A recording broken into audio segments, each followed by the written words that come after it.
भरणी नक्षत्र अश्विनी के बाद आता है भरणी। भरणी नक्षत्र नाम जैसा है ना, नक्षत्र बहुत ही, मैं इसको बहुत पावरफुल नक्षत्र मानता हूँ।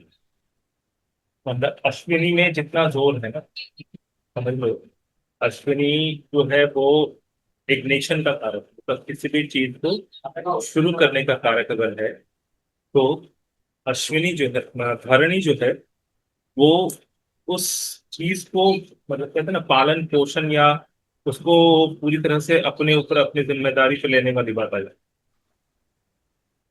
भरणी नक्षत्र जैसा नाम है भरणी, जो भरण करे, यानी भरण पोषण करे। ठीक है?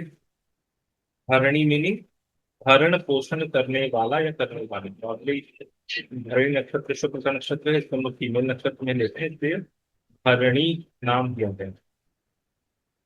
ये जो नक्षत्र है ना, आपको दिखेगा साउथ ईस्ट में। साउथ ईस्ट में टूवर्ड थोड़ा सा साउथ जाएंगे तो ये आपको दिखेगा मोस्टली सुबह के टाइम, अर्ली मॉर्निंग में, मतलब 2 बजे से लेकर 4:30 बजे के बीच में अक्सर दिखते हैं। होराइजन में आपको उदय होता हुआ ईस्ट के साइड से दिखेगा। थोड़ा सा तो ढूंढना मुश्किल होता है, क्योंकि उसके आसपास बहुत सारे और भी ब्राइट स्टार्स हैं, तारे हैं, तो देखना होता है, क्योंकि उसका शेप कैसा होता है, डाउनवर्ड ट्रायंगल। उसका जो शेप होता है वो डाउनवर्ड ट्रायंगल का है। तीन सितारे होते हैं, तीन तारे हैं इसमें, तीन तारों को मिलाकर धरणी नक्षत्र बने। आज के डेट में आप लोग ये नोटिस करेंगे कि बहुत सारे साइंस फिक्शन है, ठीक है? बहुत सारे साइंस फिक्शन फिल्मों में आप देखेंगे एक पोर्टल खुलता है, उससे एलियंस आते हैं। देखा होगा, अब मुझे नहीं पता कितने लोग साइंस फिक्शन फिल्में पसंद करते हैं। तो भरणी नक्षत्र एक तरह का ऐसा पोर्टल है जो हमारे यूनिवर्स में, मीन्स इस यूनिवर्स में हम एग्जिस्ट करते हैं, उससे एंट्री गेट है वो। किसी बाहर दूसरे यूनिवर्स के लोगों को घुसने का वो एंट्री गेट। बहुत इंपॉर्टेंट नक्षत्र इसलिए मैंने इसको बोला, क्योंकि ये नक्षत्र जो है ना, एंट्री डोर है दूसरे सिविलाइजेशन, दूसरे एलियंस को हमारे यूनिवर्स में एंट्री देनी। ठीक है? हालांकि अभी ह्यूमंस की इतनी कैपेसिटी नहीं है, बट हमारे ऋषियों ने सूक्ष्म रूप से पता नहीं कितने गैलेक्सी में है, पता नहीं कितने चीजों को देखा है, और कितने कितने लोगों में गए जाकर आ चुके हैं। ठीक है? तो भरणी नक्षत्र जो है ना, एक पोर्टल, डाउनवर्ड ट्रायंगल का एक पोर्टल बोलते ही है। ये डाउनवर्ड ट्रायंगल ऐसे दिखता है, इस पे, आकाश की ओर डाउनवर्ड नीचे की ओर दिखने वाला ट्रायंगल। इसकी जो, मतलब कार्य क्षमता जो है ना, वो वही है कि एक्चुअली इसको दिखाया गया है अ, स्त्री के प्रजनन अंग योनि के रूप में। योनि से, योनि की जो कैपेसिटी होती है क्रिएशन करने की, उस चीज से इस नक्षत्र को इंडिकेट किया गया है। अपने आप में ये नक्षत्र इतना पावरफुल है क्योंकि देखो क्या होता है ना, कोई भी चीज, जब भी बच्चा पैदा होता है, जब प्रसूति होती है, बच्चा निकलने वाला है, बहुत पेन है, और उस पेन को सहने के लिए बहुत सारी एनर्जी चाहिए। उसके पहले जब भ्रूण होता है, भ्रूण से फिर बच्चा बड़ा होता है पेट में, तो उसको कैसे किया जाता है, एम्बिकल कॉर्ड से बच्चे को फीडिंग किया जाता है, भरण पोषण। तो एम्बिकल कॉर्ड से लेकर बच्चा बाहर निकलने तक, योनि बर्थ, ये पूरा का पूरा जो प्रोसेस है, ये भरणी के द्वारा ही पूरा है। और इस पूरे प्रोसेस को करने के लिए, चाहे वो ह्यूमन बीइंग हो, चाहे वो स्तनपायी जानवर हो, चाहे कोई भी प्राणी हो, उसमें ये पूरा जो प्रोसेस है क्रिएशन का, ये पूरा जो है इस नक्षत्र के हाथ में। भरणी नक्षत्र जितना ज्यादा पावरफुल, जितना ज्यादा स्ट्रॉन्ग, ऐसे, लेकिन ऐसे में देखेंगे कि बहुत, कहते हैं ना, बहुत हष्ट पुष्ट बच्चे होते हैं। अगर किसी फीमेल के भरणी नक्षत्र का की स्थिति अच्छी है, तो कैसे कैस्पर लॉर्ड के हिसाब से देखें, केपी के हिसाब से देखें, या नॉर्मल पराशरी के हिसाब से देखें कि वो भावगत कहाँ बैठा है उस नक्षत्र में, जो उसका जो अंश दृष्टि होती है। अंश दृष्टि का मतलब होता है कि वो कितने पड़ाव में है। उस हिसाब से वो अगर बहुत स्ट्रांग है, उस नक्षत्र का स्वामी शुक्र भी अच्छी स्थिति में है, तो ऐसे फीमेल्स को बच्चे अच्छे, बहुत अच्छे बच्चे हष्टपुष्ट से पैदा होते हैं, और फटाफट डिलीवरी के बाद वो जल्दी रिकवर भी करते हैं। तो मतलब इन शॉर्ट कहिए कि ऐसी फीमेल बहुत ज्यादा फर्टाइल होती है। ठीक है। अगर भरणी नक्षत्र डिस्टर्ब है, या शुक्र डिस्टर्ब दिख रहा है, या भरणी नक्षत्र में कुछ पाप ग्रह आ गए हैं, एंटी प्लैनेट्स आ गए हैं, तब मोस्टली केसेस में आपको दिखेगा कि ऐसे फीमेल्स को मिसकैरेज होता है।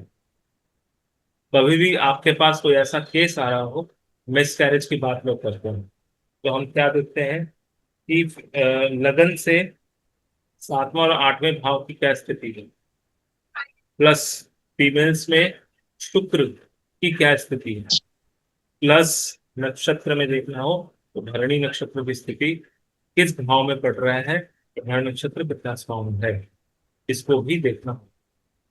ठीक है। बहुत छोटी छोटी चीजें हैं, लेकिन बहुत इफेक्टिव काम करती हैं। भरणी नक्षत्र अपने आप में इतना पावरफुल है कि ये जो है, देखेंगे ऐसे लोग जो हाईली क्रिएटिव हो। ठीक है। ये नक्षत्र में अगर किसी का मून है ना, ऐसा व्यक्ति आपको दिखेगा बहुत ज्यादा क्रिएटिविटी में डूबा रहे, अपनी दुनिया में खोया रहे। ठीक है। अक्सर देखेंगे भरण नक्षत्र में ऐसे लोग भी आते हैं जिनको आप कभी भी चुपचाप बैठे हुए नहीं देख सकते। वो हमेशा कुछ ना कुछ कर रहे हैं, कुछ ना कुछ क्रिएटिविटी उनके दिमाग में चल रही है। स्पेशली जो लोग डिजाइनिंग बनाते हैं, डिजाइन करते हैं, कोई भी चीज, चाहे वो मैकेनिकल हो, अभी जो कोडिंग का चल रहा है, कोडिंग हो, या पेंटिंग हो, या फिर फैशन डिजाइनिंग में जो कपड़े के ऊपर फैशन डिजाइनिंग काम होता है, छोटे छोटे जो बारीक काम होता है, एम्ब्रॉयडरी काम होता है, ये अपना डिजाइन खुद बनाते हैं। और अक्सर उस लेवल तक बनाते हैं, मतलब ना क्रिएशन, क्रिएटिविटी करते करते ना इनको होश नहीं रहता कि खाना कब पीना कब खाना, नहीं रहते, एकदम से कहते ना पूरी तरह से डूबे रहते।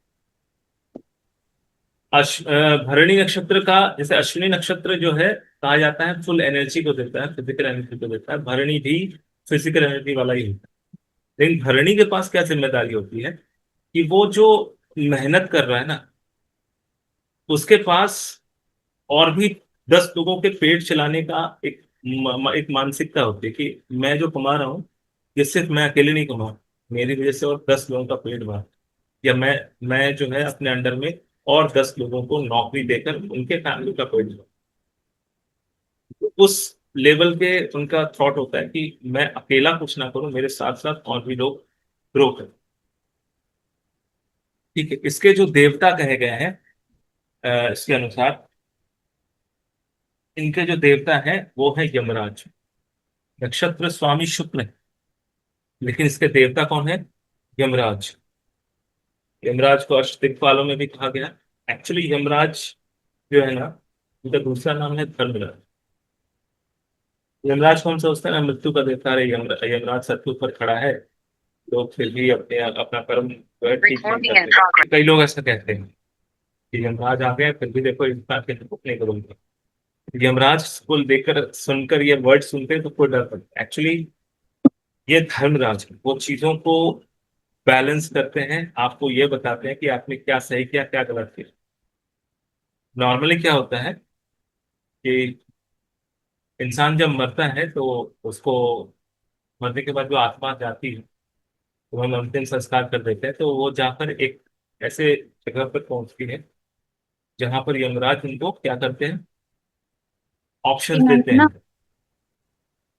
किस तरह का ऑप्शंस देते हैं? उनके सामने एक टीवी स्क्रीन की तरह बना है कि आत्मा जो अपनी प्रीवियस लाइफ जिस बॉडी को छोड़ के आई है, उस बॉडी में जब तक थी तब तक उसने क्या क्या किया, एक रिव्यू दिया जाता है। आत्मा से पूछा जाता है क्या एक्सपीरियंस किया है? आत्मा बोलती है मुझे ऐसा ऐसा ऐसी चीजें एक्सपीरियंस। तो उसमें कितना ज्यादा आप उसके प्रति आसक्त हैं, जो कर्म आपने किया उसके, या ये चॉइस दे देते हैं वो कि आपकी चॉइस है कि जो भी कर्म आपने किया, इससे क्या कर्म बंधन से आप बंधे हुए हैं, आपको और भी ज्यादा एक्सपीरियंस की जरूरत है, तो आत्मा कहती है हाँ मुझे अब फलाने का ऐसा रह गया था, ढिमकाने का ऐसा रह गया था, उससे ये बदला लेना, वो बदला लेना। मतलब किसी इमोशन को बहुत ज्यादा सप्रेस करके अपने अंदर डाल ले, तो वही आत्मा फिर से एक्सपीरियंस करने के लिए पैदा करने की बात करके वापस उसको भेज दिया जाता है, उसके कर्म के अनुसार, जो उसका डेमन। और जो पृथ्वी में हमारे, इसको कहते हैं ना, हम लोग सिद्ध पुरुष कहते हैं, या जो लोग भगवान का नाम जप बहुत ज्यादा करते हैं, पूजा पाठ और भक्ति बहुत ज्यादा करते हैं, तो उनके मन में वो भक्ति भाव बढ़ जाता है। और कई बार ऐसा आ जाता है कि मन वैराग हो जाता है, तो वैराग्य मन लेके जो मरता है व्यक्ति, वो कहता है मुझे दोबारा इस लोक में, पृथ्वी लोक में पैदा नहीं हो, ठीक है, मैं किसी दूसरे लोक में जाना चाहता हूँ, या मुक्ति चाहता हूँ यहाँ से। तो फिर उसके कर्म के अनुसार, उसके मंत्रों के जाप के अनुसार उसको फिर छोड़ा जाता है, और जिस लोक में जाना चाहे।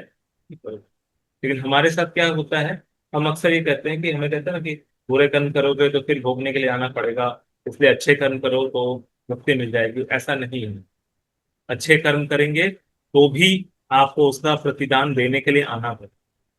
इसीलिए सबसे बढ़िया कहते हैं ना, सिद्ध पुरुष तो क्या करते हैं, वो कुछ नहीं करते, चुपचाप बैठे रहते हैं, भगवान का नाम करते हैं, या तो एकदम डूबे रहते हैं अधिक चीजों।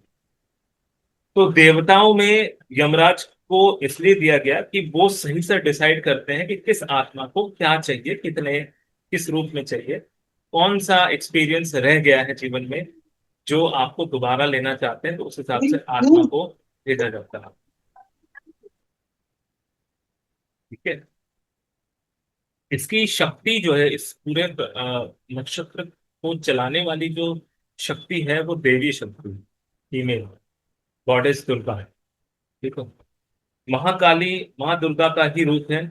इस संसार के संरक्षण का दायित्व लक्ष्मी सरस्वती व दुर्गा पर। लक्ष्मी का संबंध आर्थिक गतिविधियों से है, तो सरस्वती की विद्या से, ज्ञान से है, और कार्य विधि से। तो मेनली ये फीमेल नक्षत्र होने के कारण इसके अंदर बहुत सारी फेमेनाइन क्वालिटीज होती, ठीक है, हाईली क्रिएटिव, हाईली पावरफुल, और एक तरह का कहते हैं ना, पूरी जिम्मेदारी लेने वाला ये नक्षत्र है।